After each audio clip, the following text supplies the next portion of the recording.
Tell me what it feels like to ride a motorcycle.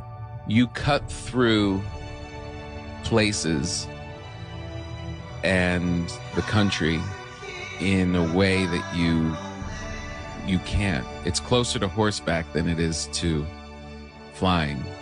Like you literally, you don't realize when you're in a car that the temperature changes every 20 feet. The smells change every 20 feet.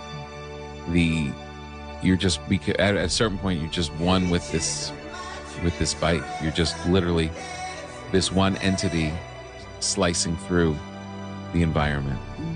And it's beautiful. But if you fall, you die. Yeah.